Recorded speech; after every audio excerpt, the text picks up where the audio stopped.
everybody? It's Jeff. I got Jared with me again, and we just finished Mastery Chat, and it was a good one. It was a fast one. I think you just said fast and furious, which is how we like them on Mastery Chat. I thought it was a great topic, a lot of great conversations, good stuff going on. How you feeling right now, Jared, after the chat?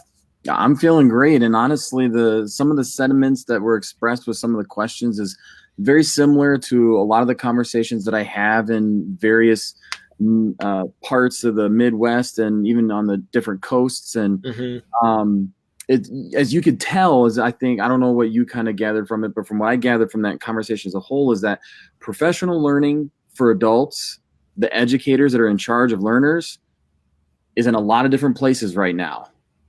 And that some people are saying that works for their building or their district or whatever it may be, and that is fine. But there are obviously some people out there that say this isn't working for us. Yeah. So they're wanting to, they want to be able to lend their voice to it, but they're just not sure what words they need to be using. Yeah, agree. Hi, Tiffany. Hi, Heidi. Heidi says, yo, this Master Chat was fire. oh, that's Kenny. Sorry, that's Kenny. Hey, Kenny. It was a great one. So I want to just dive right in. Let's throw a few things. Well, let me ask you real quick before I'm gonna throw off some tweets to you. But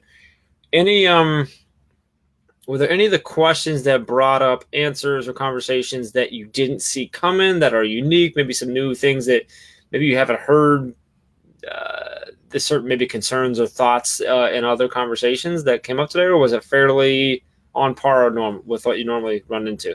I would say it was fairly on par. The question 5, I think it was, where I included the little video clip. And being a former English teacher, I speak in metaphors. That is generally everything I do. So when it comes to that particular video clip, when I was watching that one time, and then speaking of the conversation being on fire, fire seems to be a thing that I constantly go back to. And question 5 was something where I just kind of was hoping to just put a clip out there, and I know how I interpret that clip and relate it to professional learning now, or at least the environment in which we are putting our adult learners in. But hearing that perspective and what they're tying that metaphor to in their own learning environments or in their own cultures, I think really you can really learn something from a building or a district when you say, how might this video clip relate to how you learn as adults? And some of that input in that question was very, very all over the place, but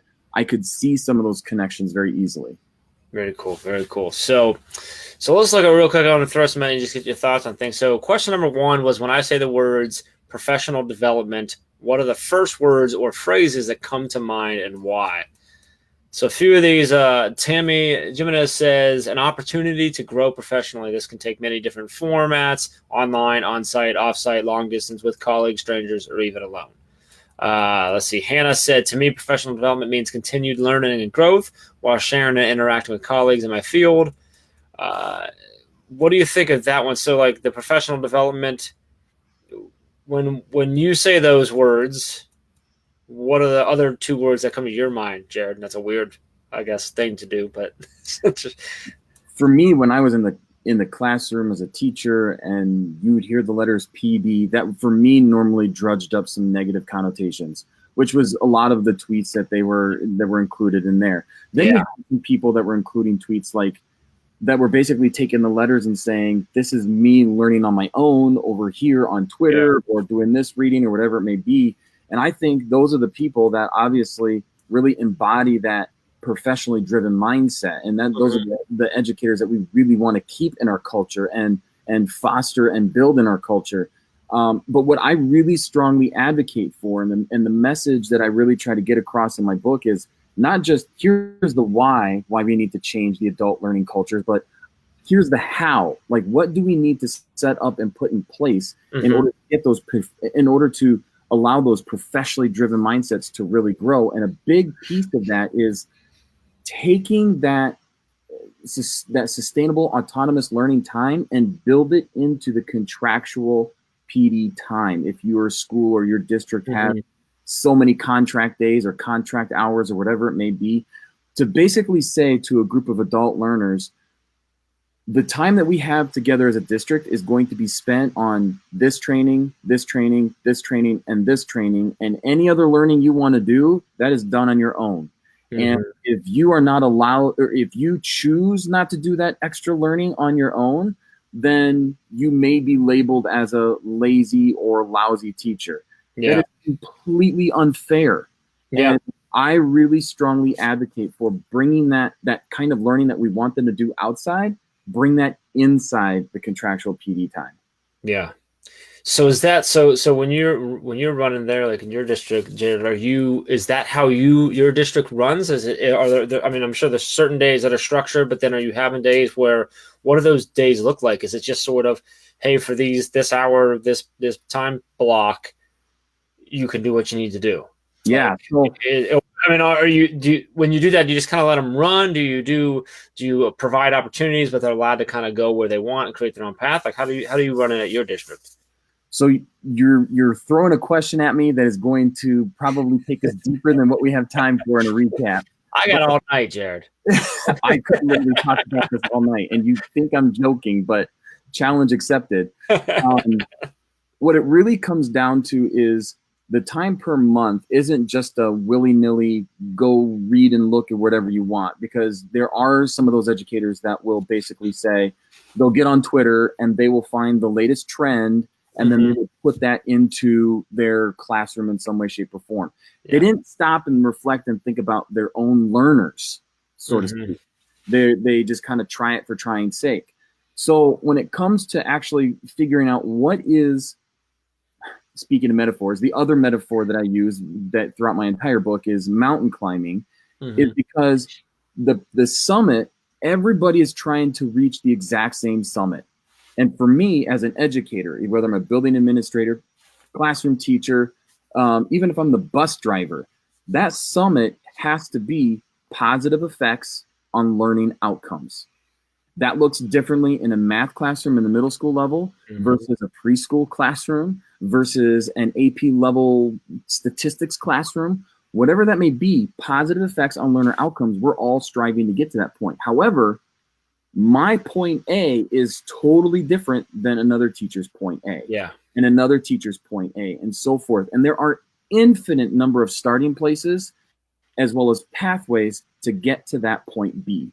And that's what we're ultimately striving for. So really my goal in trying to break down the steps in how do I find my point A is trying to ask some deep reflective questions that hopefully get the educator to think about their current role in education and who are my learners, what strengths do I really have right now that is allowing me to do my job well, list them out, get them thought out. But then the second question becomes, when I think about my potential learners, what are some of the things that I am currently lacking that may be potentially holding them back? That's the big question. And then there are some deeper sub questions that maybe take that reflection a little deeper. Yeah. But the general idea is, because I just think to myself, PD is something that you do day one when you start teaching to the day you retire. Yeah. So the process of learning should be from day one when I start teaching to when I retire, which means if I am always striving for positive effects on learner outcomes, that's something that I continually do over and over and over every year until the day I retire without getting into initiative fatigue. Yeah. I love it. Yeah. Initiative fatigue. That's good. Okay. All right. Let's flip to, let's talk about, let's see. Well, question 2 was when I say the words professionally driven, now what words, phrases come to mind? What kind of educator qualities, teacher and or admin come to mind? So some of the things we saw. So Chad, Chad went the same way that I went. Actually, we both said teach better. So Chad said teach better is the first phrase that comes to mind. The consistent pursuit of being the best version of yourself today and a better version of yourself tomorrow. Christine from Floop said professionally driven helps me picture a teacher with agency and mission. That teacher would be curious, creative, and collaborative, lifelong learner. I saw a lot of lifelong learners, things of that nature. Let's see what I got. First words come to mind: choice, pursuing goals, and passion-driven. The educated qualities that come to mind are focus, reflective, and lifelong learner. That was Debbie Tannenbaum. Janelle McLaughlin said, first she started with love this one. Professionally driven people are passionate. They are always reflecting and growing, wanting to be on path of continuous improvement. So it was a lot of that, like continuously learning, lifelong learner, driven. It's that intrinsic, like I'm just never going to be satisfied with where I am. I always know I can always be better. I can always continue going and pushing forward like that. So what were the words that you had for that? Yeah, a lot along those same lines: lifelong learner, intrinsically motivated, focused, fiercely driven, all of those things. And really, my whole purpose of asking those two questions. In fact, when I give little presentations at conferences and so forth, I'll usually start it off with asking those two questions, because they completely begin to shift the thinking and around the letters PD. Because my entire goal behind all of this wasn't to just accept the letters PD for what they are, but to completely redefine them and give them new meaning and internalize it in a way where we can then begin to say that driven, that professionally driven, passion driven part of us, why are we not trying to foster that part inside our learning time as a district?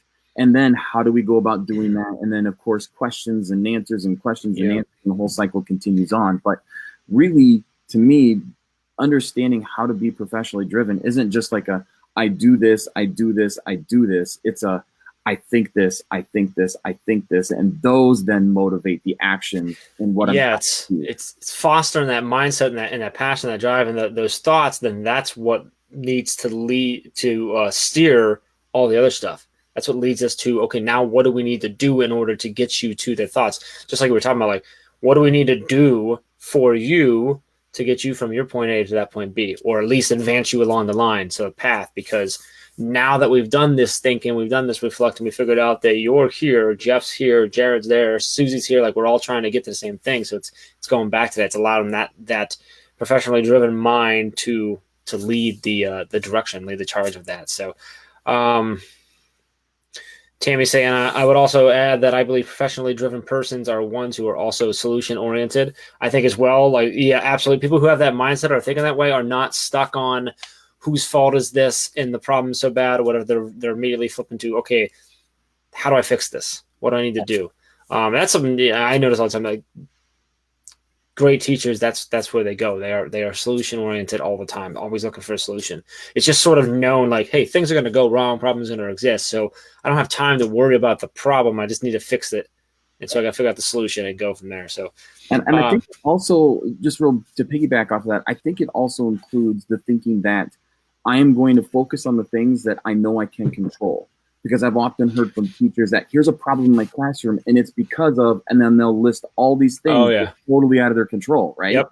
And then they just leave it at that. Versus, okay, in all of those, what are the things that I can control? And that's where I'm going to hone in on and really focus. So Chad actually says that all the time. I was smiling when you were saying it, because Chad always talked about it. I can't remember her name. One of his mentors that had a big impact on him used to always tell them, don't worry about all the things that you can't control. Worry about your four walls of your classroom, because that's what you can control.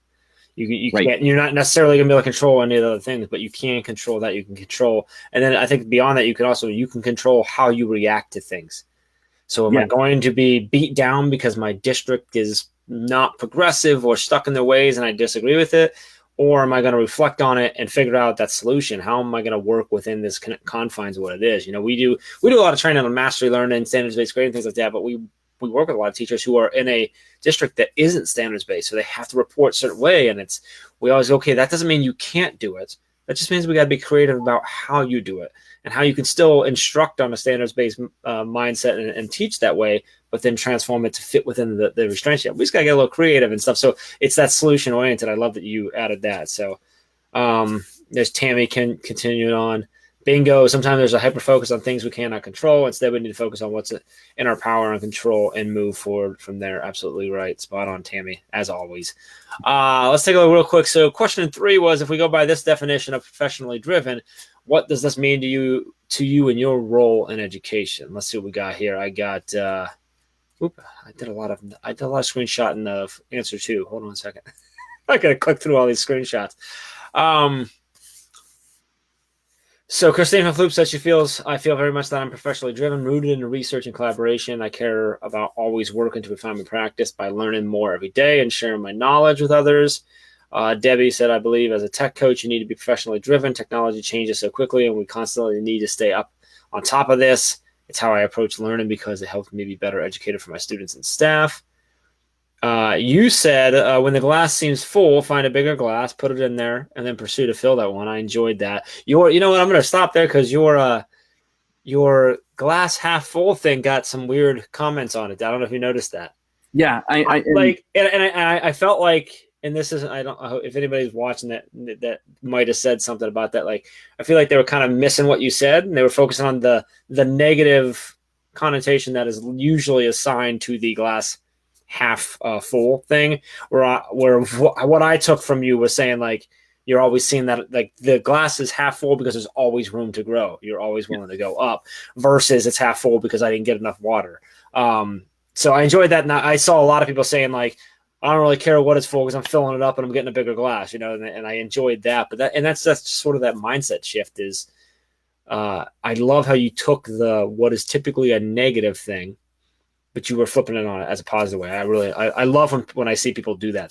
That gets me jazzed up. That psychological test always bothered me growing up. I think that was like thrown our way in middle school, 5th grade or something like that. And it was just asked randomly.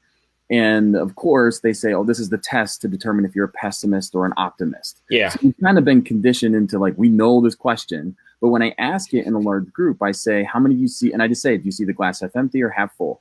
And I actually have a physical glass on the table, and a lot of them will say, "Oh, I see it half full." And then there might be a few that may be like, "Well, I kind of see it half empty," And it's a few number, and I say, "Okay, now how many of you said it's half full because you know that that's the positive connotation?" Yeah, exactly. Give, and they all like raise their no, they're like, "Yeah, okay, I know." But I said, "But I have been accused of being a perfectionist a lot of my life, and the difference between someone who is professionally driven and who is a perfectionist is a perfectionist stops when the glass is full. Someone who's professionally driven will then find a bigger cup, pour it in there, and then say, how do I fill that one? Yeah. And then they just keep pursuing that and that process over and over again. So yes, I'm essentially trying to take that negative comparison to that pessimist optimist, and I'm turning it into, because I always ask myself, you know what, I'm going to be honest, I do see the glass half empty, but I ask myself, why is it not full? And how do I fill it? Yeah, it's solution oriented. Yeah, evoke action, right? So that's what we're shooting for. Yeah, I was always in the mindset of either way, it's time to get more beer. But that's just a whole other story. No, like I've sort of looked at it. I haven't thought about that whole test in a long time, but like, I used to look at it as sort of, it depends on the situation. If I'm filling the glass and then I stop and that's what you see, then it was half full because I was in the process of filling it. But if I was drinking the glass and you look at it, well, it's half empty because I drank half of it. Right. So like, and either one of those is negative. It's just, well, I've only filled it halfway because I was in the process of filling, or I've only drank half it because I'm still in the process of that. So it's either way of those in my mind. It's sort of like I'm still working on it. So why are we having this conversation? Right. Because, like I either, if maybe it's half full because I only wanted half a glass at that particular moment. So like I think it's there, but I really like how you flip that into a positive thing where so many people typically take a negative. And you saw that right there. I mean, a lot of people, that's immediately where they went was, I don't really like the negative, the viewpoint or whatever. And I was just like, that's interesting to see how that took people there. And you know what I have found? That as educators, what I really try to preach or try to get educators to come to is the weak spot in their teaching. Or as a building administrator, I may say, what's the weak spot in your leadership? And whenever I use the word weak spot, it initiates the exact same kind of reaction. Oh, hold on. How about place of most potential building, or so, like sugarcoat it with something totally else. I'm like, it is okay to admit that you have a setback, that you have a weakness, because professionally driven educators are absolutely stimulated about the idea of discovering a weak spot, because they understand that is the exact first step to turning that from a weakness into a strength. Exactly. You can't turn anything into a strength unless you first acknowledge that it's a weakness. And everything. Yeah, and being able to recognize that and be self-aware of that is one of the most powerful things you can ever have. Is being able Absolutely. to recognize that you are not good at XYZ and being able to figure out whether you need to either bring someone else in your life that is good at that or find a way to fix it. However, that solution is whatever that is to do. Like, yeah, If you're I've never liked to suffering, sugarcoat in things either. It's like, here's someone I need to work on. Let's do it. No, it's like, hey, this is a weakness. Let's fix it. Like, it's yeah, not a bad thing. I'm not calling you a exactly. bad person. I'm just saying you're just not as great at that as you are at something else. So let's work on it. So, Right. um, Kenny's saying, I look at it as half empty only because it's one of those never ending Thor, Doctor Strange beer mugs. And then he said, always room for more as long as we are teaching and breathing. Right. And yeah, great. Awesome, Kenny. Loving that. So, all right. So what was that? What question was that? 4. Four? Sure. Why not? Let's look at question 5. Okay. So question 5 was, how are we suffocating educators' intrinsic motivation? Instead, how can we fan their flames? Which you kind of alluded to this question earlier, to empower them to be professionally driven. Let me see what I did as far as 5. So Katie Alvarez, Katie's a rock star. We love Katie. So she says, intrinsic motivation is best fed when we know we will be supported to make changes and try again should things fail. Maybe instead of no, we hear a suggestion to tweak for our plan to help us get the green light. Trevor said flexibility is key since no one is going to go to work for every teacher, but I appreciated the wide range of activities, programs, assessments offered. It gives people a chance to broaden their horizons.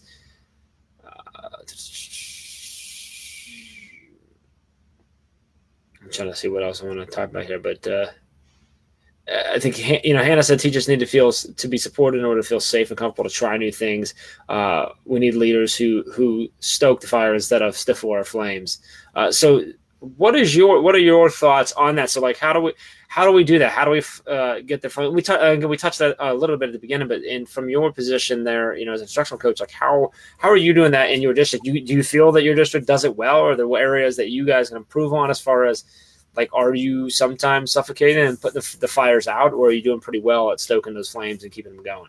Yeah. So as far as my district goes, real quick, I taught in this school district 5 years ago, and then for the last 5 years, I've been at an area education agency that kind of helps Okay. a lot of different school districts in the area. Yeah. This is my first year back, and it's Okay. starting next month as an instructional coach. So, different staff, different people that I worked with are here. Things are different administration. So, like, I'm going to kind of be spending the first few months feeling things out. But how do you exactly fan those flames is right on the money with what a lot of people said.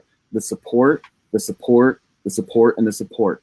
Yeah. And the verbiage that we use with any learner to basically say, go ahead and try it. I trust you as a learner and as a thinker and as a person who is invested in this intrinsically, go ahead.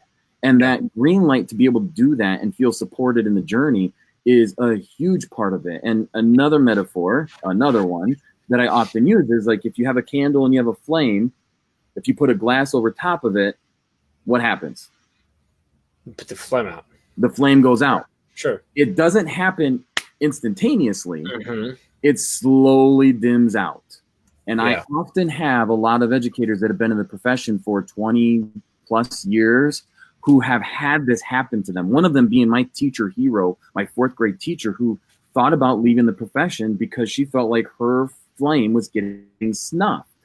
And my thinking is, if we give teachers choices, and I hear that word a lot, and I often say that's great, like it's a good path, it's a good direction. But by offering choices, are we truly eliminating the glass, or are we just making the glass bigger? Because if it's still stifling the choice to choice, then we're just making the glass bigger, which means that the flame will go out. It will just take longer. Sure. So that's the question that I try to say when I try to paint that picture is, are we truly removing the glass, or are we just making the glass bigger? And that really leads to a lot of good discussion within school districts and leadership teams. Because if we're so what you're saying is, if we're offering the choice still, but without the other pieces, the support pieces, the true I trust you, I believe in you, I got your back pieces, we're not really that's what we're not removing that glass, because they're still potentially going to get beat down, be pushed back on, and the choice really just delayed the inevitable at that point. Well, you might have someone that's like, look, I know with this specific small group of learners, this is the thing that I am lacking that I need to get better at. And I'll just give the example with my youngest son, who could easily be labeled ADHD, easily. But what he really lacks is executive functioning skills. And so, me as a parent, it's not like I took a class on executive functions. So, of course, I'm grabbing a book. I'm trying to figure things out. I'm trying to put in place certain routines that will help him to understand time and organization and things of those nature, when he just really just wants to run all over barefoot, right? Be a kid. Sure. But still trying to help him guide and understand his life a little bit. So, but my thing that I know I need for my small group of learners in my classroom isn't on your list of 10 things. What about me? Do you trust me, or is because everybody's got to choose from this set of 10, that means I also have to choose from this set of 10, even though I don't feel like any one of those set of 10 is anything that's going to help me. So it's going to feel very arbitrary and jumping through loops. So we have to make sure that the choice that we're providing is an actual choice, an actual wide open choice, not a restricted, limited choice to what we believe you should choose from, but rather the choice or the ability to go out and find the things that you feel are going to work and bring it in and trust Right. you that way. It's funny you talk about the whole, like, teachers who have been in their profession for a while and beat down. It reminds, Chad talks a lot about, you think about students who have been beat, who have failed early on in life. They came in, they worked really hard, they tried their hardest, they get an F, and they're like, oh, okay. They try really hard again, they get an F. They try really hard again, they get an F. And eventually, by the time they hit middle school or maybe earlier, they figure out that, hey, if I try really hard, I get an F. If I don't try, I also get an F, so I'm just done trying. It's the same thing. If you're a teacher and you are district or admin or whatever it might be, is I've got this idea. I worked really hard. I grew. I came up with great things, and they told me no, or I got stifled down. I got pushed down. After a while, you're going to go, well, it's a lot easier if I just don't do that. And even if you're the person who is professionally driven and really had a flame, you're right. After a while, like it doesn't go out right away, but it's going to eventually go out, or at least even if it doesn't go all the way out, it's going to dim a whole lot. It's going to get a lot weaker versus when we push to tell our students it's okay to try, it's okay to fail, it's the first attempt in learning, right? You got to go. It needs to be the same thing to the teachers. Hey, look, that's all right. You tried something, do that. I tell teachers all the time, I'm like, look, if you're trying something and you mess it up royally, if what you were trying, you were going because you truly believe that it was the best thing for your students, then you should be able to sleep just fine at night. Right. And get up tomorrow and figure out how to fix it. Right. It's okay you were trying because you were trying to do something that you thought was going to improve your students, and you're not going to be perfect, or otherwise you'd be, you know what I mean? Like, it's just, we'd have it all figured out already. Right. So yeah, that's great. I love it. So yeah, Marissa brings up a great point. Yeah, it's not just teachers. Sometimes we stifle the flame before it's even like lit. Like they got the lighter on the candle, and we're already like covering it up, right? We're blowing out the birthday candle before it starts, right? And because you think about it's the same thing. They come in and they're excited. They're fresh out of getting their trained and ready to rock and roll, and they have all these ideas. They're progressive. They've been reading. They've been learning from the professors, and then they come in and you go, no, you can't do that, and boom, I'm picturing your glass over the flame right there. Yeah, so and that's often what I hear. Like, I firmly believe that every person who gets an education gets into it for the right reason, and they get into it with their flames fully lit. And it's just, you talk to some teachers in their first, second, third year, they're like, oh my gosh, like, I did not think this was going to happen this way, and they just feel beat down. You're right. Yeah, and comes that it's that environment, that culture is so important, and because that's all going to trickle down to the students. Yeah, absolutely.